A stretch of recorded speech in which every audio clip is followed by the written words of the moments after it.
कल्पना कीजिए, एक ही समय पर एक इंडिपेंडेंट हाउस और एक हाई राइज फ्लैट में रहने वाले दो लोग सुबह उठे हैं।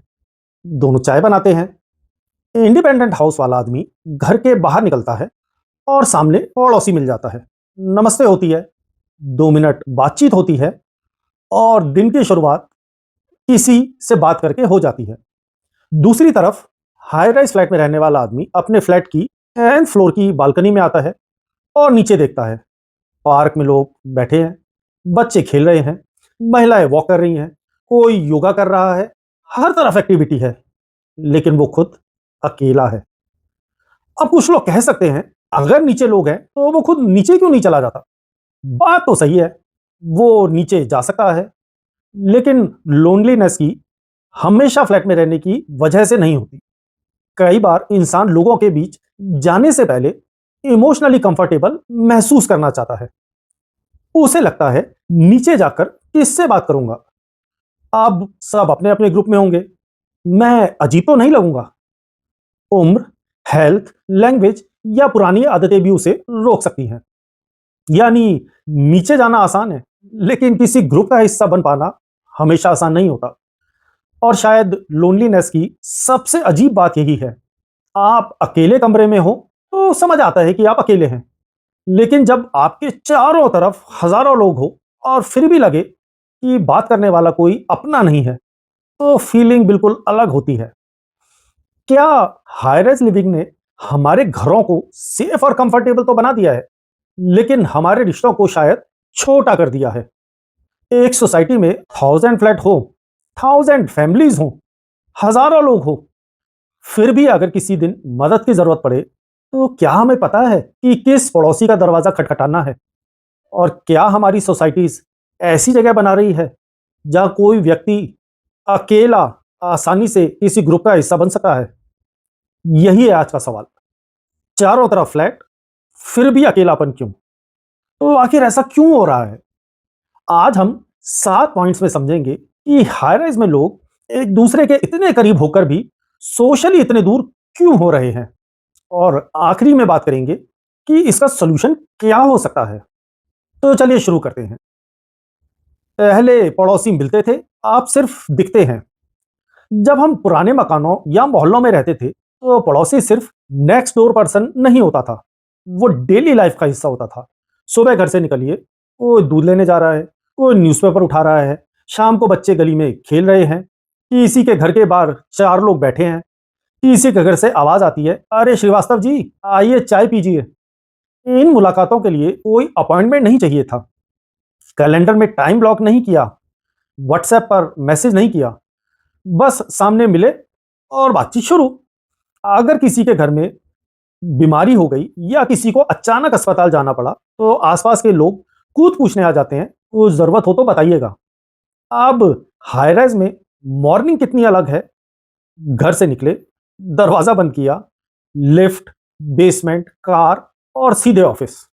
शाम को वापस आए, कार पार्क की, लिफ्ट ली, अपने फ्लोर पर पहुंचे, दरवाजा खोला और फिर वही अपना फ्लैट। क्या आपको अपने फ्लोर की सभी फैमिली के नाम पता है? किस घर में सीनियर सिटीजन रहते हैं? किसका परिवार अभी अभी आया है? और अगर रात को 11 बजे मदद चाहिए, तो क्या कोई नेबर है जिसे आप बिना हेजिटेशन फोन कर सकें? पहले पड़ोसी हमारी डेली लाइफ का हिस्सा थे, आज हम उन्हें देखते हैं लेकिन जानते नहीं। अगली ऑप्शन, हाई राइज ने डिस्टेंस का काम किया, कई बार बढ़ा दिया। हम सोचते हैं, 1000 फैमिलीज हैं एक ही सोसाइटी में, तो सोशल लाइफ बहुत अच्छी होगी। लेकिन हाई राइज में हम एक सोसाइटी में रहते हैं, फिर भी वर्टिकल अलग अलग जिंदगी जीते हैं। आप 15th फ्लोर पर हैं, आपका दोस्त 5th फ्लोर पर है, दूसरा दोस्त दूसरे टावर में है। फिजिकल डिस्टेंस शायद कुछ 100 मीटर का है, लेकिन नेचुरली मिलने का मौका बहुत कम है। मोहल्ले में मिलने के लिए किसी खास जगह जाने की जरूरत नहीं थी। आप घर के बाहर निकलते हैं, सामने दोस्त मिल जाता है। यहाँ अक्सर प्लानिंग करनी पड़ती है, नीचे आ रहे हो कि इस टाइम क्लब हाउस में मिले। दोनों बिजी हो तो मीटिंग कई दिनों तक टल सकती है। यानी टेक्निकली हम बहुत करीब हैं, लेकिन प्रैक्टिकली हमारी जिंदगी अलग अलग बॉक्सेस में चल रही है। रिसर्च में भी हाई राइज लिविंग के संदर्भ में गुमनामी और सोशल आइसोलेशन जैसे कंसर्न सामने आते रहे हैं, खासकर जब इंफॉर्मेशन इंटरेक्शन के अवसर कम हो। लेकिन सिंपल एग्जांपल यही है, आप बालकनी से अपने दोस्त का टॉवर देख सकते हैं, लेकिन शायद महीना तक उससे मिल नहीं पाते। हम फिजिकली बहुत पास हैं, लेकिन सोशली बहुत दूर। दोस्तों, अगर आपको लगता है कि ऐसी बातें हमारे हाईराइज जीवन को बेहतर समझने में मदद करती है, तो श्रीवास्तव इनसाइट को सब्सक्राइब कर लीजिए। अब बात करते हैं अगले लिफ्ट हमारी सबसे बड़ी मीटिंग प्लेस है, लेकिन बात नहीं होती। अगली बार लिफ्ट में जाएं, बस 20 सेकंड लोगों को ऑब्जर्व कीजिए। 4-5 लोग खड़े होंगे, किसी के हाथ में फोन है, कोई व्हाट्सएप देख रहा है, कोई इंस्टाग्राम स्क्रॉल कर रहा है, कोई न्यूज़ पढ़ रहा है, किसी ने ईयरफोन लगाए हुए हैं। अगर कोई फ़ैमिलियर फेस मिल गया, तो शायद हाय, गुड मॉर्निंग और फिर नज़र वापस फ़ोन पर। लिफ्ट 20 सेकंड में नीचे पहुंच गई। दरवाज़ा खुला और सब अपनी-अपनी डायरेक्शन में चले गए। एक ही लिफ्ट में खड़े होकर हम शायद 20 सेकंड भी बात नहीं कर पाते। यही लिफ्ट हमारी सोसाइटी की सबसे कॉमन मीटिंग प्लेस है। लेकिन मीटिंग और कनेक्शन में फ़र्क होता है। मीटिंग का मतलब है सामने आ जाना, कनेक्शन का मतलब है एक दूसरे को जानना। पहले चाय की दुकान, गली का नुक्कड़, पार्क की बेंच या घर के बाहर खड़ी दो कुर्सियां कन्वर्सेशन की जगह बन जाती थी। आज क्लब हाउस, एएफए और ब्यूटीफुल लॉबी है सोसाइटी में, लेकिन कई बार बैठकर बात करने का टाइम ही नहीं होता। शायद प्रॉब्लम जगह की नहीं है, प्रॉब्लम यह है कि हम वहां मौजूद तो हैं, लेकिन मेंटली कहीं और हैं। अगला ऑप्शन, हमारी लाइफस्टाइल भी बदल गई है। या मैं हाई राइज को पूरी तरह ब्लेम नहीं करूंगा, बिल्डिंग के साथ साथ हमारी लाइफस्टाइल भी बदल गई है। सुबह जल्दी उठे, ऑफिस के लिए निकले, ट्रैफिक, ऑफिस में मीटिंग्स, ईमेल्स, टारगेट्स, डेडलाइंस और फिर शाम को वही ट्रैफिक। घर पहुंचते पहुंचते एनर्जी कम हो चुकी होती है। फिर खाना, टीवी, मोबाइल, सोशल मीडिया और रात हो गई। अगली सुबह फिर वही रूटीन। कई वर्किंग कपल्स की जिंदगी इसी साइकिल पर चलती है। फिर हम कहते हैं सोसाइटी में लोगों से मिलने का टाइम ही नहीं मिलता। लेकिन क्या हमने अपनी जिंदगी में उनके लिए जगह छोड़ी है? वर्क फ्रॉम होम वालों के आसपास शायद 1000 फैमिलीज हो, लेकिन सुबह से शाम तक नेबर से एक मीनिंगफुल कन्वर्सेशन भी नहीं हो पाती। टेक्नोलॉजी ने डिजिटल कनेक्शन बढ़ाया है। फोन में हंड्रेड्स ऑफ कॉन्टैक्ट हैं, व्हाट्सएप ग्रुप हैं, सोशल मीडिया पर फ्रेंड्स हैं, लेकिन व्हाट्सएप पर 500 कॉन्टैक्ट होना और इमरजेंसी में दो लोगों को फोन कर पाना, दोनों एक जैसी चीज नहीं है। हमें तय करना पड़ेगा कि हमें सिर्फ कनेक्टेड दिखना है या कनेक्टेड महसूस करना है। अगला टॉपिक, सोसाइटी का व्हाट्सएप ग्रुप बहुत एक्टिव है, सोसाइटी खुद नहीं। अपनी सोसाइटी का व्हाट्सएप ग्रुप खोलिए, सैकड़ों messages, parking complaint, dog complaint, maintenance discussion, festival poster, देखते ही देखते 85 मैसेज। टेक्निकली सोसाइटी बहुत एक्टिव है, लेकिन क्या सोसाइटी के लोग भी उतने कनेक्टेड हैं? मान लीजिए आपने व्हाट्सएप ग्रुप पर किसी नेबर के साथ पार्किंग पर डिस्कशन किया।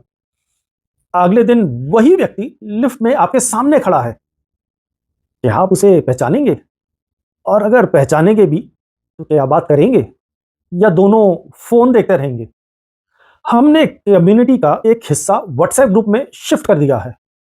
इंफॉर्मेशन, कंप्लेंट्स और अपडेट्स शेयर तो होते हैं, लेकिन कम्युनिटी सिर्फ इंफॉर्मेशन शेयरिंग का नाम नहीं है। कम्युनिटी में एक फीलिंग भी होती है, ये लोग मेरे हैं। हम कनेक्टेड दिखते तो बहुत हैं, लेकिन क्या कनेक्टेड फील भी करते हैं? अगला टॉपिक, प्राइवेसी बहुत बढ़ गई है, लेकिन बिलोंगिंग, उसका क्या? हाई राइज लिविंग का एक बड़ा फायदा है प्राइवेसी। आपके घर में कोई बिना बताए आ नहीं सकता। आप अपना समय अपनी तरह से स्पेंड कर सकते हैं। आज की बिजी जिंदगी में प्राइवेसी बहुत वैल्यूएबल है, लेकिन प्राइवेसी और आइसोलेशन के बीच एक बहुत पतली लाइन होती है। अगर प्राइवेसी इतनी बढ़ जाए कि पड़ोसी की प्रेजेंस भी महसूस ना हो, तो वह प्राइवेसी प्राइवेसी आइसोलेशन में बदल जाती है। पुराने मोहल्ले में शाम को बाहर निकलते थे तो पूरा मोहल्ला दिखाई देता था। कौन आया, कौन गया, किसके बच्चे खेल रहे हैं। एक नेचुरल सोशल एनवायरनमेंट था। हाई राइज में दरवाजा बंद, प्राइवेसी शुरू। लेकिन कभी कभी कनेक्शन भी वहीं खत्म हो जाता है। प्रॉब्लम प्राइवेसी की नहीं है। प्रॉब्लम तब शुरू होती है जब प्राइवेसी तो है लेकिन कनेक्शन नहीं है। अगला टॉपिक, और सबसे ज्यादा असर किस पर पड़ता है? हर व्यक्ति लोनलीनेस को एक जैसा एक्सपीरियंस नहीं करता। कुछ लोग अकेले रहकर भी परफेक्ट कंफर्टेबल होते हैं, ये बिल्कुल ठीक है। लेकिन कुछ लोगों के लिए लोनलीनेस ज्यादा नोटिसेबल हो सकती है, जैसे रिटायर्ड लोग, सीनियर सिटीजन्स, घर में रहने वाले लोग, नई सिटी में आई हुई फैमिलीज, या वे लोग जिनके बच्चे पढ़ाई या नौकरी के लिए दूसरे शहर चले गए हैं। कल्पना कीजिए, एक वर्किंग कपल सुबह घर से निकल गया, बच्चे स्कूल, फिर कोचिंग, फिर फ्रेंड्स में बिजी। शाम को पेरेंट्स ऑफिस से लौटेंगे, बच्चे अपने रूम में चले जाएंगे। लेकिन घर में रहने वाले सीनियर पेरेंट्स के लिए दिन बहुत लंबा हो सकता है। सुबह निकल गई, दोपहर निकल गई, शाम हो गई, और शायद पूरे दिन में उन्होंने किसी से 10 मिनट दिल खोलकर बात नहीं की। ये जरूरी नहीं कि वह व्यक्ति डिप्रेस्ड हो, वह खुश भी हो सकता है, लेकिन जिंदगी से संतुष्ट भी हो सकता है। लेकिन एक इंसान को कभी कभी बस अपनों से बात करने की जरूरत होती है। सोसाइटी में हजारों लोग हो सकते हैं, लेकिन कंपेनियनशिप का मतलब हजारों लोगों का होना नहीं है। कंपेनियनशिप का मतलब है कुछ ऐसे लोग होना जिन्हें देखकर लगे, अच्छा ये तो वो अपने भाई साहब हैं। यही फर्क है भीड़ और कंपेनियनशिप में। अगला पॉइंट, लेकिन क्या इसका मतलब हाई राइज गलत है? बिल्कुल नहीं। ये डिस्टिंक्शन बहुत जरूरी है। मैं ये वीडियो हाई राइज के खिलाफ नहीं बना रहा। हाई राइज ने हमें security, convenience, better amenities, club house, gym, swimming pool, children play area, better parking और मेंटेनेंस सर्विस दी है। बहुत से लोगों को यह एक जेन्युइनली बेहतर लाइफस्टाइल है। लेकिन एक सटल डिफरेंस है। बिल्डिंग आपको कम्युनिटी का इंफ्रास्ट्रक्चर दे सकती है, लेकिन कम्युनिटी खुद नहीं बना सकती। ब्यूटीफुल क्लब हाउस हो सकता है, लेकिन अलग अगर लोग एक दूसरे से बात नहीं करते तो यह सिर्फ एक ब्यूटीफुल बिल्डिंग है। हजारों फ्लैट्स हो सकते हैं, लेकिन अगर फैमिलीज अपने फ्लैट के अंदर बंद है तो हजारों फ्लैट्स ऑटोमेटिकली कम्युनिटी नहीं बना सकते। कम्युनिटी तब बनती है जब कोई मुस्कुराता है, पूछता है आप ठीक हो, जब किसी सीनियर सिटीजन को मदद चाहिए तो कोई अवेलेबल हो, जब नया परिवार आए तो कोई कहे वेलकम, कुछ जरूरत हो तो बताइएगा। यही छोटी चीजें बिल्डिंग को कम्युनिटी बनाती हैं। यहां मैं अपने पुराने मकान के से कंपैरिजन करना चाहूंगा। यहां मैं अपनी पर्सनल एक्सपीरियंस की एक बात शेयर जरूर करना चाहूंगा। मेरे पुराने मकान में आज की सोसाइटी जैसी फैसिलिटीज नहीं थी। क्लब हाउस नहीं था, स्विमिंग पूल नहीं था, इतना बड़ा पार्क नहीं था। लेकिन एक चीज थी जो एक दूसरे को अच्छी तरह से जानते थे हम। घर से बाहर निकलते ही कोई परिचित चेहरा अक्सर मिल जाता था। मैं कहूं तो हमेशा मिल जाता था। बच्चे बाहर खेलते थे, शाम को कुछ देर बैठते थे, किसी के घर चाय बन रही हो तो दूसरे घर से आवाज आ जाती थी, भाई साहब आ जाओ चाय बन रही है। और अगर कोई कई दिनों तक दिखाई नहीं दिया तो किसी ना किसी को ध्यान आ जाता था कि क्या हुआ, आजकल भाई साहब दिखाई नहीं दे रहे। आज हमारी सोसाइटी में शायद हजारों लोग हैं, फैसिलिटीज हैं, सिक्योरिटी बेहतर है, लाइफस्टाइल भी बेहतर है। लेकिन हमें खुद से एक सवाल पूछना चाहिए, क्या हमारे रिश्ते भी उतने मजबूत हैं? मैं ये नहीं कह रहा कि पुराना सब कुछ अच्छा था और नया सब कुछ खराब है। पुराने मोहल्लों में भी प्रॉब्लम्स थी, लेकिन वहां सोशल इंटरेक्शन कई बार अपने आप हो जाता था। हाई राइज में शायद हमें वही चीज कॉन्शियसली क्रिएट करनी पड़ती है। तो अब सॉल्यूशन की बात करते हैं। अब सवाल ये है, अगर ये प्रॉब्लम है तो क्या करें? क्या हर वीकेंड बड़ा इवेंट करना चाहिए? क्या 50 लोगों का व्हाट्सएप ग्रुप बनाना पड़ेगा? बिल्कुल नहीं। सॉल्यूशन शायद बहुत छोटा है। अगली बार लिफ्ट में कोई फ़ैमिलियर फेस मिले तो हाय कहकर फ़ोन में वापस मत चले जाइए। पूछिए, आप किस फ्लैट में रहते हैं?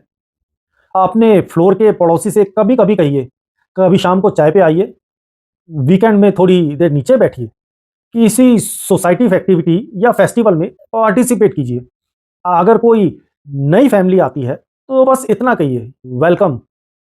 कई बार सामने वाला भी सोच रहा होता है, मैं पहले बात करूं या वो पहले बात करेंगे, और दोनों सिर्फ इंतजार करते रह जाते हैं। इसलिए सिर्फ ये इंतजार मत कीजिए कि दूसरा व्यक्ति पहले बात करेगा। कभी कभी एक व्यक्ति को पहला कदम उठाना ही पड़ता है।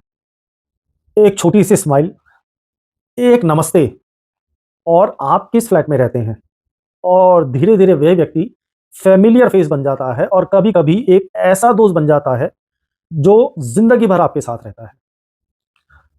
कभी कभी वही पहचान, वही रिश्ता जिंदगी भर का एक जोड़ बन जाता है। हमें हजारों दोस्त नहीं चाहिए, शायद हमें कुछ जेन्युइन लोग चाहिए, जेन्युइन दोस्त चाहिए।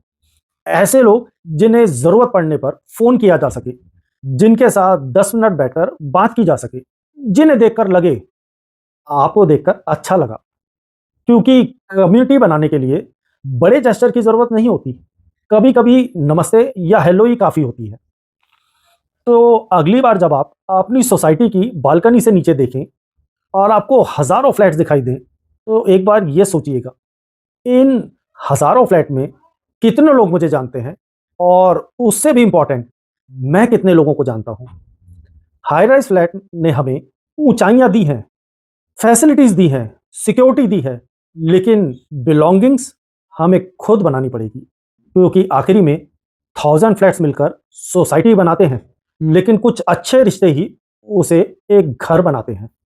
दोस्तों, अगर आपको इस वीडियो में अपनी सोसाइटी की थोड़ी सी भी झलक दिखाई दी हो, तो कमेंट में बताइए, आपकी सोसाइटी में कितने लोग हैं जिन्हें आप जेन्युइनली अपना कह सकते हैं।